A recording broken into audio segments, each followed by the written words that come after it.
Morning. Beautiful morning, bright and early. We got a lot of work to do. Let's get at it. So I've got a tree that's got to come down, and in review of our plan that we talked about. First step is to identify hazards and obstacles. In turn, that'll give me a good place for the tree to fell without being hung up by other trees or not in the road, that kind of thing. We're going to then do the side lean, side to side and front to back, get my lean information. That will help determine my escape route side. Remember, 45-degree angle, 15-foot max, or to about 15 foot. And we're then going to do the back cut plan, which in my situation is always a bore cut. Now, we talked a little bit about that, but I've got a tree here with a lot of lean. I want to bore cut into the tree because the hinge gets set up first and release it from the back, and it's going to allow the hinge to work all the way down. If I just start cutting into a tree from the back with a lot of forward lean, then it has a chance to barber chair or split the tree. And what I mean by that is, let me just get a little green stem here. If I've got a tree with a lot of forward lean on it, and I just start cutting from the back and the chain's maybe a little dull or the saw isn't running as well as it should, now we call it chase the cut. You got to get in there and get it done, because as you start cutting in the back, the kerf starts allowing the top to move forward, and then leverage starts creating a bending action here in the back. And what happens is you don't have the hinge thin enough, quick enough.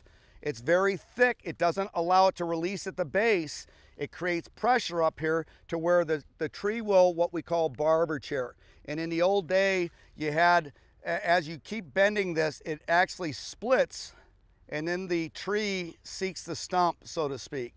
Very, very dangerous, because you're down here focused to the cut, the back cut, as we're talking about, and you're not aware of what's going up ahead. You also are going to have a severe productivity loss, obviously, with that, and dollar loss if you're cutting the tree for boards. It's dangerous, it's not productive, it's not the right thing to do. So I'm going to use a bore cut for sure as we finish up the back cut plan on that. So let's take information. If you pick a stick up off the ground to read height from your cheek out, you're going to make two sections of line.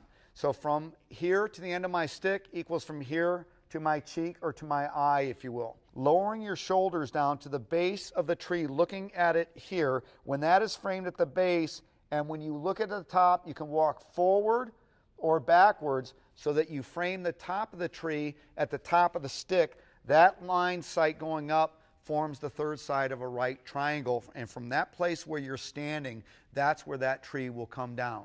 And as I look out here, I get a little bit better view of my surrounding. I've got a clear base. We've got other trees that become the only obstacle I'm dealing with for the most part. I got a vehicle in the back. We've got a little tree, some protection. The ground is good. The wind is not bad at all. The condition of the tree has some flare to it, which is good. So we do have dead branches as we go up the tree. I do have a dead one off the back here I want to be concerned about. It could be close to an escape route if I go that way, but I certainly want to stay to 45 degree, and I'll avoid that limb up at the top. So at about 30 feet out, I'm going to take information on the side lean. I'll take information with my back to that point. It's important that you take information with right in line of where you're working, because if you change the angle, it's going to change the direction. If I say I want that tree to go up by that spud, and I do my side line here, right, left, get the crown frame, drop a plumb line down, I get 3 feet of side lean here, where in this position, I actually right, left, drop a plumb line down from the center point, I actually have a straight tree. So we're going to aim directly at the position where we want that to go to that tree. From here, and you guys can see out, trees are two-dimensional out here. I can tell the side lean, but I can't tell if the tree is leaning forward or back. So I'm going to go 90 degrees adjacent and take the same information. From here to 90, right hand, furthest branch to the right, left hand, wow, that branch is way out there. We know we've got a lot of forward lean. And again, that's where that bore cut comes into play. I want to set up the hinge first to have the hinge the right size. And that will not allow the pressure to build up and leverage to create pressure at the base, at the stem, so that the hinge and the notch will work all the way down without fracturing. So pretty good to go on that respect. All your notches are cut on this side of the tree, and I'll be in this position here looking down the felling mark. Now, where exactly do I want to cut the notch? Well, what exactly are you cutting a tree for? This is pretty much going to be firewood, or it's just going to be left naturally in the area here. So I can cut the notch wherever I want. If I'm doing it for boards or something for a value, I'm going to cut it way, way down low, maybe to preserve that dollars in the wood up above. I like to, if I have the choice of firewood cutting a tree, I like to work right off of this position, having the motor of the saw or the back handle on my leg. That way it positions my body so I can get behind the saw. Real important that I look down this felling mark, because if you're standing here like this looking, you can't tell. You've got to, it's a little bit of a difference, but you got to get way behind it and look down the saw. Again, I'm going to point right to where I want the tree to go.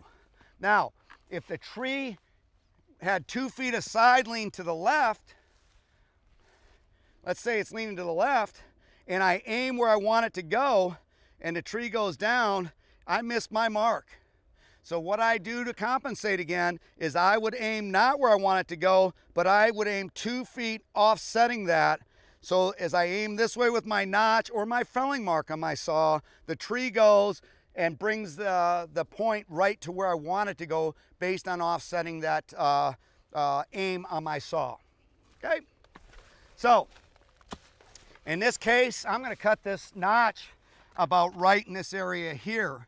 If I'm on this side, all your notches are cut on this side because the saw is designed to look down that felling mark. You can't do it from this side.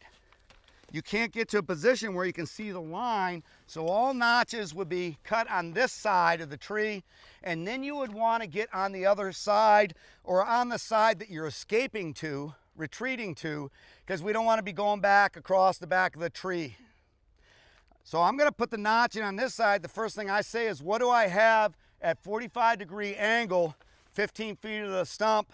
And I've got some brush I got to clean up, obviously, as part of my assessment. So I'm going to clean that, and then I'm going to go right downhill here to 15 feet. I'm good to go. That way I can do all my work on this side of the tree. Okay, so I planned retreat. Next part of the plan, step 4, is the hinge calculation. And remember, we come up at 4.5 feet above the bottom because we want to get above this flare. If we measure the tree down below here and it's 40 inches, and I come up and put a 4-inch hinge in this tree, it's too thick and it's going to build up pressure, and we could have a barber chair situation, or maybe the tree doesn't even go readily, and now we got cutting and more things going on. Very dangerous. So I want to come up at 4.5 feet, and when I measure that tree, it comes out at 4.5 feet across and about 15 inches. So remember, our hinge calculation was 10% of the DBH, or about 1.5 or 1.5 inches is what I want for a hinge. Whether you cut from the back or you bore cut, you want to always have that hinge. You have to have that hinge size in there. That's the optimum size to hold the tree, allow the tree to work, and the safest way to do it. The hinge is the most important part of this plan. Step 5 is that back cut. So I'll be over here, and we're going to bore cut through the center of the tree, move up, make my 1.5 inch hinge, go to the back, leave a little piece. It'll allow me to reposition, check the wind, check all you guys, make sure things are safe, nobody's coming up and down this road, and then I'll release that back piece. So step 5 is designed for you to say, yes, I'm going to proceed, or no, I'm not. And I feel confident and competent in what I'm doing here, so I'm going to say I'm going to proceed. But there are many times, gang, that I get to step 5 and say, nope, I'm going to walk away from it. I need rope, I need rigging, I need help, I need machinery. I could just say it's a situation for an arborist to loft, and I walk away from it. I'm going to proceed with my plan on this situation. So let's get the saw started. Chain brake saw was on. As we talked about, you can start it on the ground with your toe through the stirrup, or your heel in the back, because the saw is wider to protect your hand, or I could kneel down on it. Remember that the saw bar does pitch up to keep it out of the dirt for you if you are starting on the ground.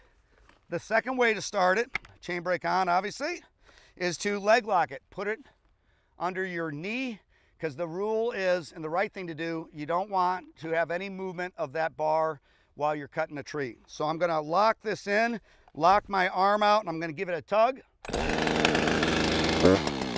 and lower the idle down. I wanna let the saw warm up. I'm gonna do that by idling here, and then I wanna give it some motion, because this is an environmental friendly oiler. I want it to oil, and it does oil when the chain goes around. So we got oil coming out, we're good to go. I then want to do that performance check. So I'm going to take the saw up to full speed and listen for that 4-stroke or dieseling or sore throat sound, if you will. That controls the H, the high speed circuit, or the H screw on a normal adjusted carburetor, if you will. So I'm going to take it up to full speed.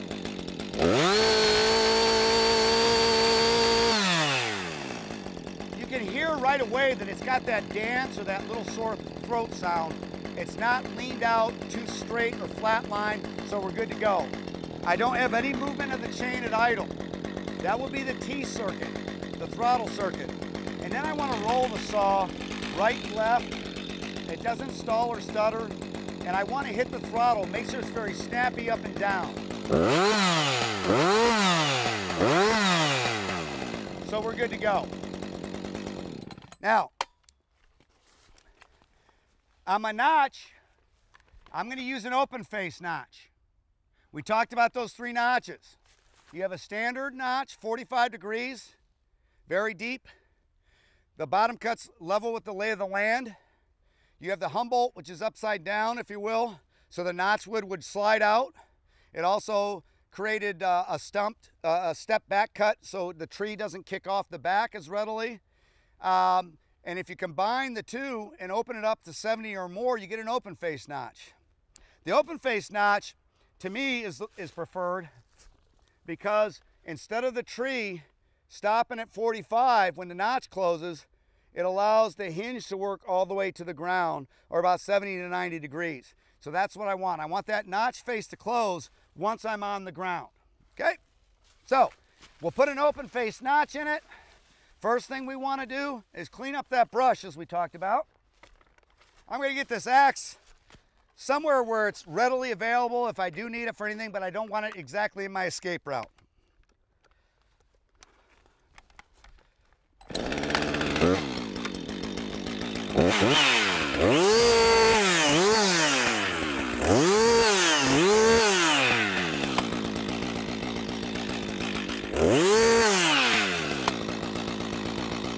Chainsaws have 2 speeds, idle and full bore. You have a lot of control, it's very smooth, less vibration when it's running at full speed.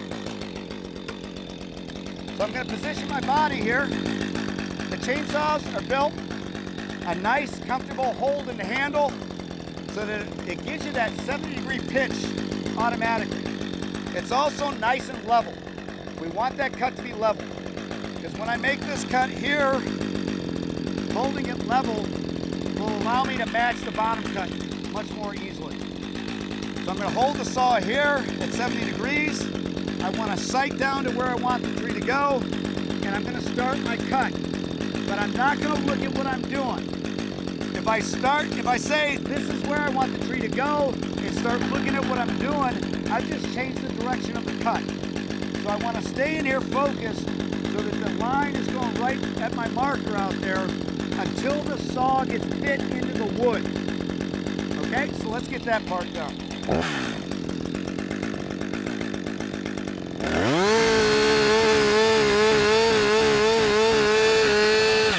Now that the saw is into the wood, it will not turn on me.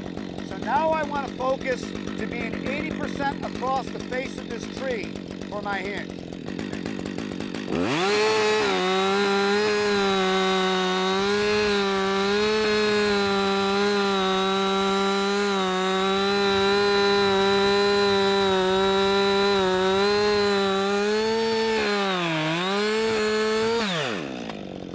check to make sure I'm 80% across the face, pretty close.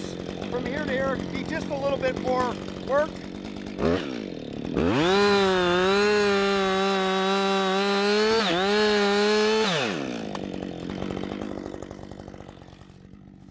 So my tree diameter from here to here is 100.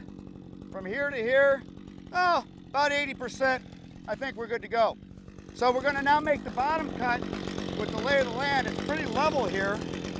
So I literally, because I made this cut level, pull the saw, rotate it again. We got another good balance point here. It's easier to start on one corner and match the other than start out here and have to match two. So because I've leveled the cut, if I start level, I'm going to swing around here looking through the curve, cutting to when those cuts match. I don't want to bypass that cut. That'll put pressure on the trunk right away when the tree moves.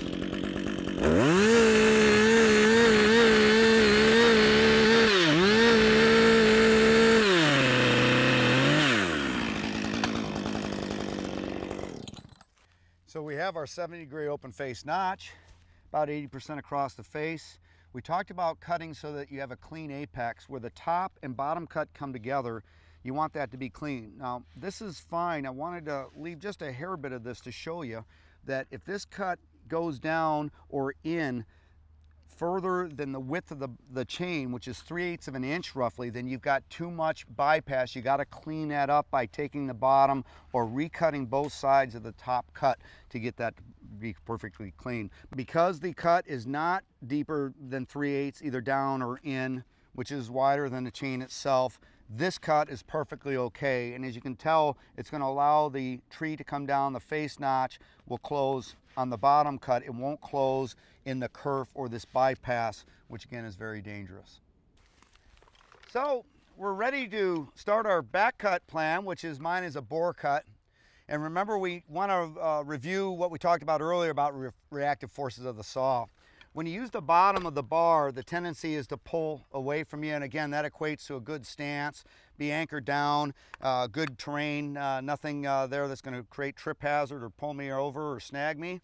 On the top of the bar when you're cutting, it's going to create push into your body. And if you touch the top corner of the bar to wood, it's going to kick very violently. So to go through the center of this tree, because I want to set up my hinge first, not cutting from the back, I don't want to start with the top cut. I actually want to start with the bottom of the bar, and as it bites in, you'll see I'm going to allow the pulling chain on the bottom to pull me right through the tree. I don't want to bore cut in parallel. I really am going to angle back slightly away from the cut and then come up. That's the beauty of the bore cut. It gives me time to set that hinge perfectly first in my back cut.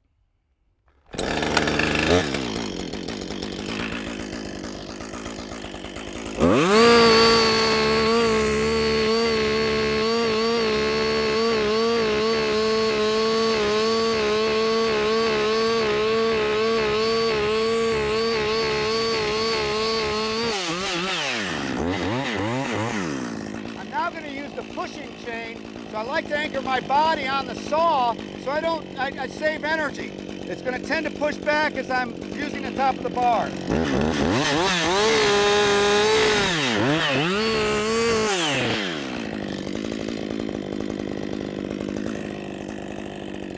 An inch and a half, pretty darn close. Setting the hinge up first with a bore cut. And remember, the chain brake should be on at all times other than when you're not cutting. So when you're pulling the saw out, you want to make sure that chain brake is on. Because the tendency is when you pull to hit the throttle, if you're pulling out and you hit the throttle, the energy goes to the top corner, it kicks in the radius of plane, it's going to kick right into the hinge and you can cut that hinge off. If the hinge is the most important part of the plan, that chain brake needs to be on before you pull that saw out. So we've got our hinge set perfectly to 1.5 inch. We now want to cut to the back, holding wood on the back of the same dimension, 10%. So that'll be about 1.5 inch at the thickest part, holding in the back. Remember, the bark does not count. So we've got a tree here that's got a little bit of bark, about 1/4 of an inch. I want about 1.5 inches of hardwood in the back, and I want to leave that holding wood on the good side of the tree where I'm at. I'm also going to tap a wedge in. No harm, no foul. The time to find out you need a wedge is before it's sitting down on your saw.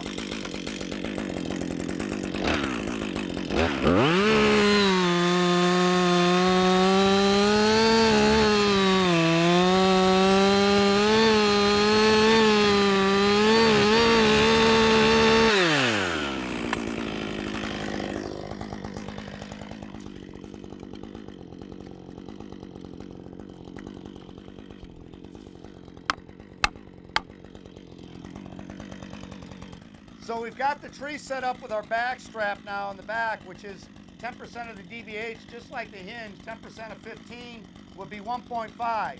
So we want to have an imaginary line going across that exposes 1.5 inches at the fattest part that is hardwood, remember. We don't want the bark, that doesn't count, it's very weak fiber. Now I could have, as I was cutting to leave this back strap, after the hinge was set up, cutting towards the back, could have just cut out.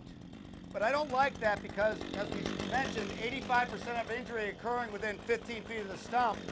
If I cut out, that tree is moving and I'm right on the tree. That's a bad position to be. By board cutting, I set the hinge up first. I come back, leave that holding wood. It allows me to position my body about 4 to 5 feet already away from the tree. Every foot counts. It also gives me a chance to recheck my crew, check conditions, no wind, nobody coming down the road before I proceed. It's the last chance to stop the plant. All clear, tree coming down.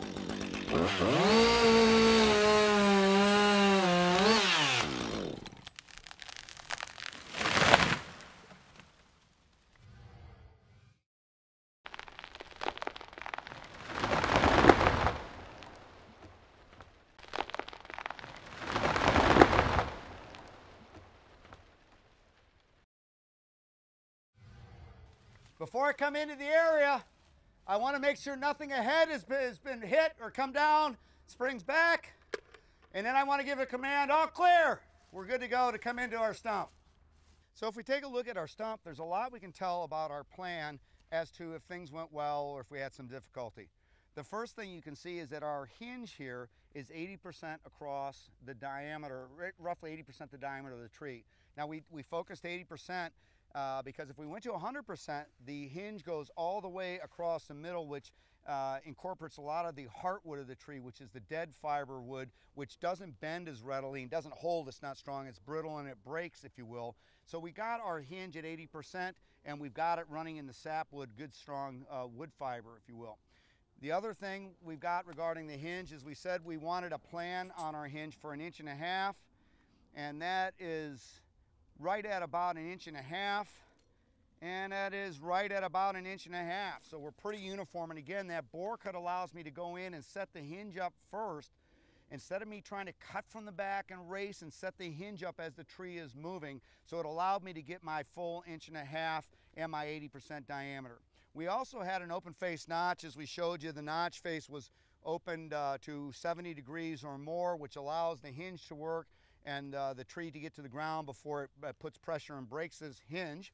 We also can look at fiber tear off of the hinge. If you're tearing huge amounts of fiber, generally that's an indication that the hinge was too thick for that particular diameter of tree. It tears also sometimes a little higher, if you notice in the center here, than on the ends, because this was just at the edge of the heartwood. Again, that doesn't want to bend as readily. It wants to break and split, and that's what you see, the back of the split going up off of the hinge. We also have a nice elevated apex here, and again, we want that to be equal or elevated no more than 2 inches. And the reason for that back cut being elevated slightly is that as the tree is falling, it pushes back on this stump shot or stair step, if you will, and it keeps motion of the tree going forward such that it won't slip off the back. We've also got a nice holding piece about 1.5 inches at the back of the hardwood only. So I'd say this stump checks out to being a pretty good score, and it did give us a good result. I'll tell you what is a good result is I'm safe and you're safe.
All clear, tree coming down.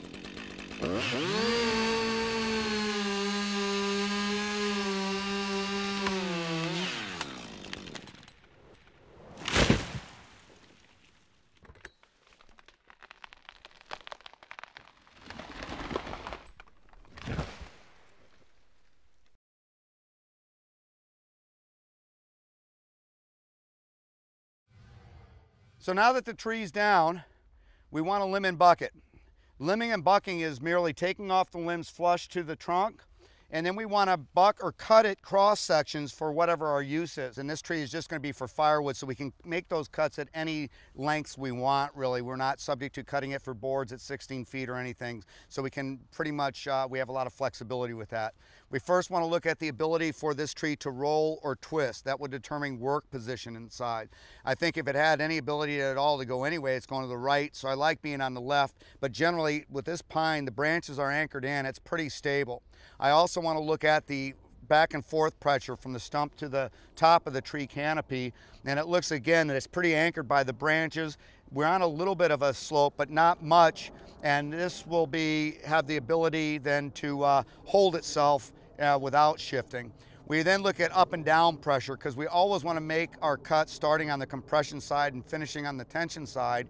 And we have gravity and we have a tree here, so we definitely have that. So I want to cut these branches off first here, because there is no pressure to them, and we'll get up further and then we'll have another discussion about compression and tension cuts.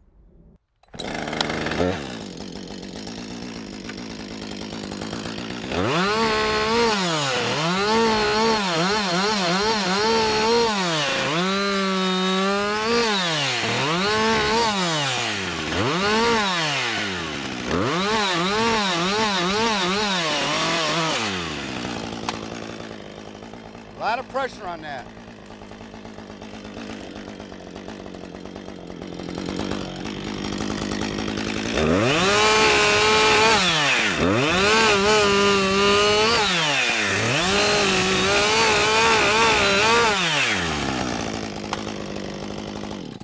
Okay, so we're doing okay, but I want to show you something up here. We've got these two branches which are under severe bind. Compression on the top side over on this other side of the tree, and compression or the tension, excuse me, on the side closest to me, and those are very dangerous situations.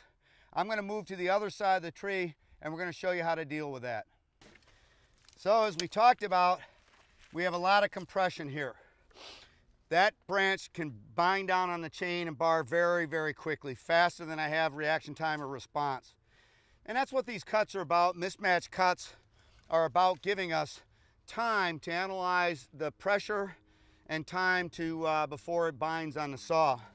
So what I'm going to do is, in the compression side, because we're always starting on that compression side, instead of using the saw to cut directly into the branch, which can bind very quickly, I'm just going to shave up on that side, taking little bits of wood off at a time until a point where the pressure of that branch exceeds the strength of the wood to hold it, and it will break at that time without shattering, and then I can finish the cut. Let me finish off these branches back here too.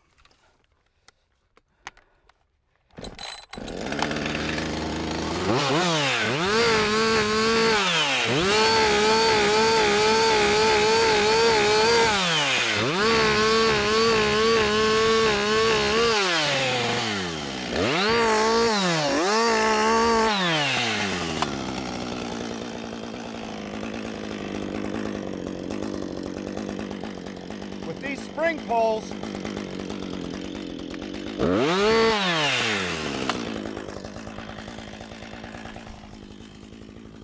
I still want to secure myself a good escape path at a 45-degree angle in case I got to go somewhere.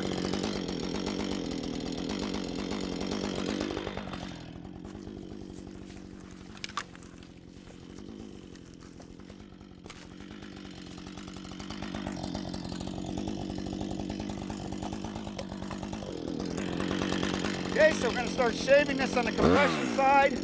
We want to do this slowly, little bits of fiber again, so the pressure gets to a point where it exceeds the strength of the wood. See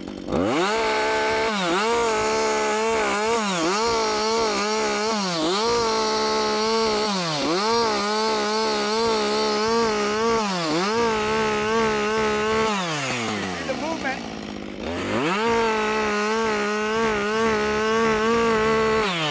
And there we go.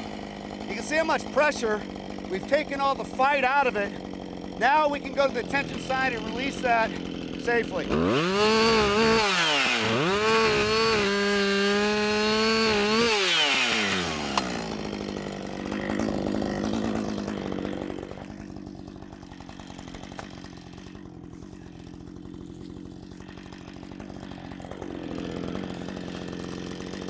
Want to have a good area footing-wise.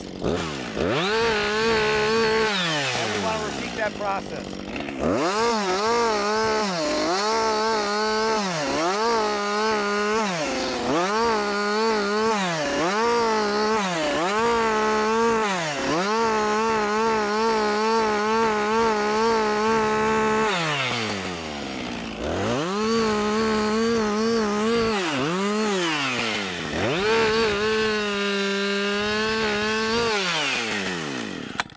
So we relieve the pressure by taking away the wood fiber slowly and let the pressure work against itself.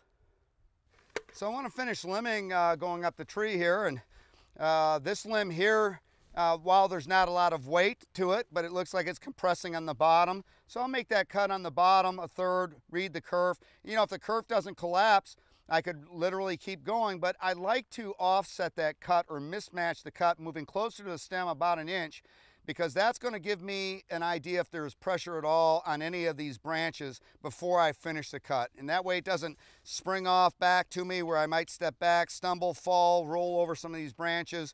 I have a little bit more control using two cuts, starting on the compression first, finishing on the tension about an inch closer to the stump, and not matching the cuts, but mismatching, moving over an inch. So that's the plan here. There is no weight on this branch, so we'll pretty much cut that off in these two. Prime example, I don't want to walk by this to go cut this branch, because if this tree does roll, this becomes a very bad potential hazard for me, for sure. When I get up to this branch here, really tough to read because it's in the ground pushing.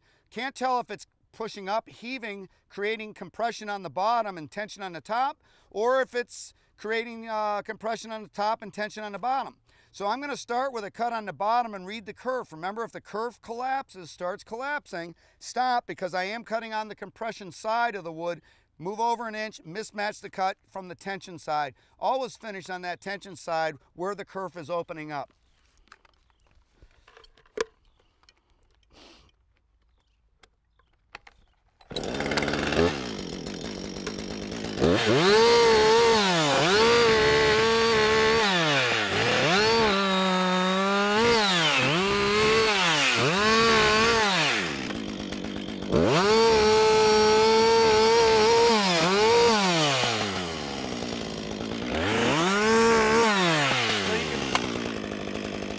Right away when I start this cut, the kerf starts to open up. So there's definitely compression on the top. So I'm just going to read this kerf. As long as it's opening up straight down, I know the movement is down, I'm good to go. If that cut started to close right away, again, I move closer to the stump by an inch and offset that cut. A lot of pressure on this one. I can see too that the branch is coming back this way a little bit. And now I can see that it is rolling away from me.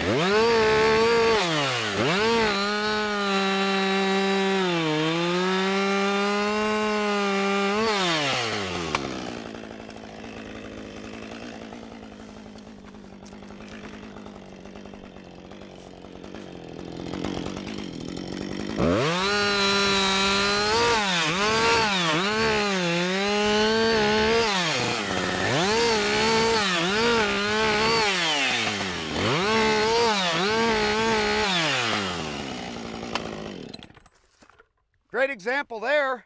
Made the cut on the tension. It didn't move, didn't think there was any pressure. When I come back on the top though, it did start to compress when I mismatched the wood fiber. When all those fibers are cut, even though they didn't match, it exposes its hand. So I'm now going to go back into the tension side where it would have pinched.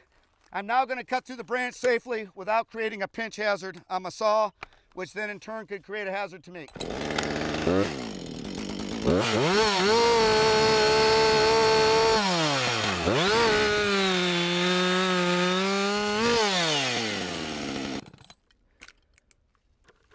So I've got my branches limbed up to this far, and I want to talk about compression and tension cuts. Now if you look at this tree, gravity is pushing down on the top of this, so I believe it looks like it's compressing on the top, if you will. If this were a table with legs pushing down on it, gravity is creating compression on the top and tension or stretch on the bottom of the fiber. So I want to cut into this until the kerf, which is the width of the cut, starts to close. I'm going to stop, pull the saw out.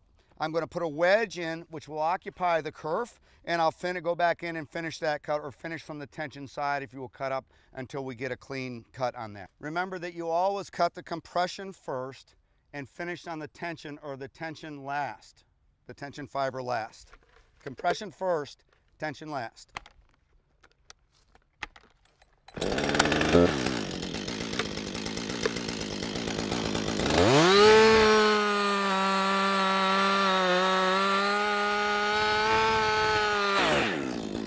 Kerf starts to close. I can take a wedge, knock it in. I could either come out and finish from the tension side, or since I've got that kerf occupied, I can continue to cut. I won't get pinched.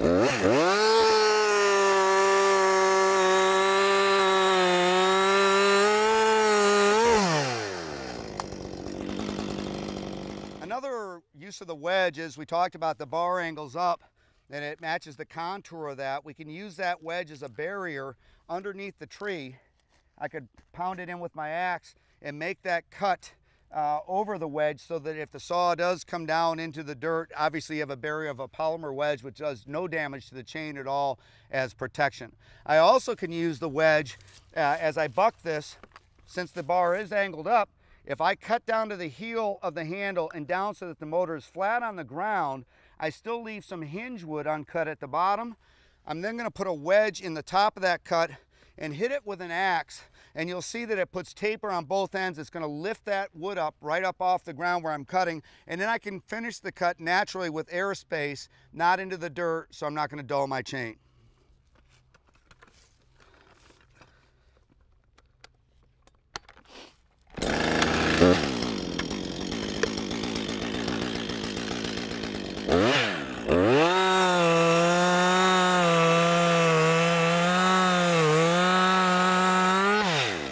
Making this cut, I'm always looking at that kerf. It starts closing, I want to stop, move to a different side.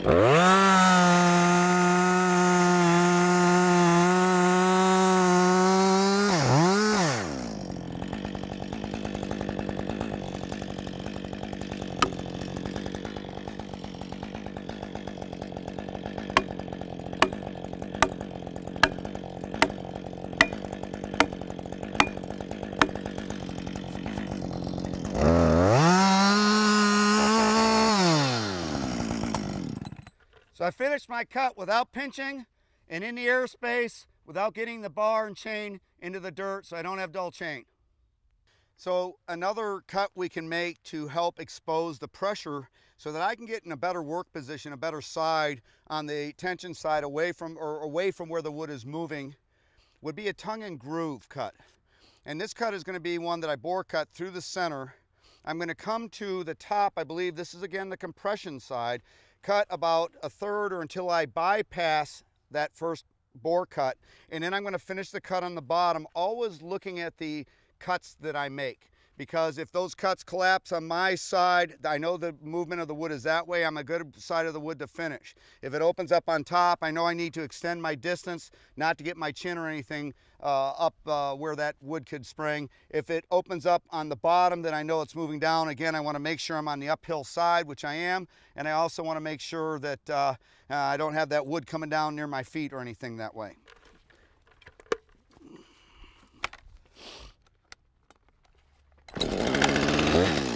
So first thing I'm going to do is bore cut right through the center.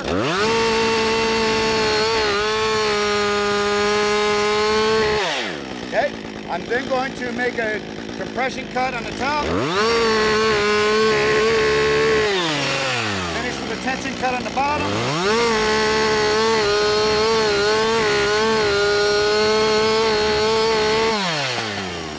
And because those kerfs did not change, there's pretty much equal pressure on this. In other words, now that we've taken all the weight off down yonder, it's pretty much sitting, I believe, on these branches. So at this point, I can go back into probably the bottom side here where it is tensioning where I originally thought, and finish the cut.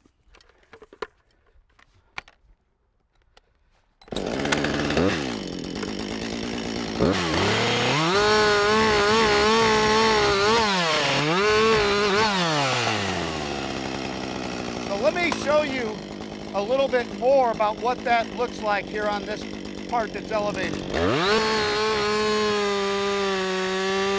I bore cut to the center, make a cut, compression, and make a cut on the tension side. And you can see that all three cuts have severed all of the grain fiber in the tree, and that would expose the pressure if there is any. Obviously there's no weight here, but if this center kerf collapses and it's opening on the other side, I know movement is moving away from me. If this starts opening up, closes on the other side, I know it's coming at me. If this one opens up, I know movement is up. If this one opens up, I know movement is down. So it gives me opportunity to move, reposition myself to make a cut away from where these branches may be flying. Good. So it's called a tongue and groove cut because it obviously looks like tongue and groove, like paneling or something. Again, what we've done is we've severed all the fiber through the tree, and if there's pressure, that pressure is going to go to those curve cuts, and it's going to show me where the pressure is and where I need to stand so I can make that cut safely. Well, we started out today talking about accidents being planned events, and we talked about a lot of planning processes. We worked those plans, we were competent as we got to the last step, and we implemented them. We had a good day. It's dark, we got quite a bit more work to do, but boy, you know, fatigue leads to injury. That overwhelmingly happens this time of the day, so I know my limits. I'm going to get up bright and early in the morning and start up again. Had a great day. Here's how I look at it. I'm safe, you guys are safe. Down the road, be safe out there.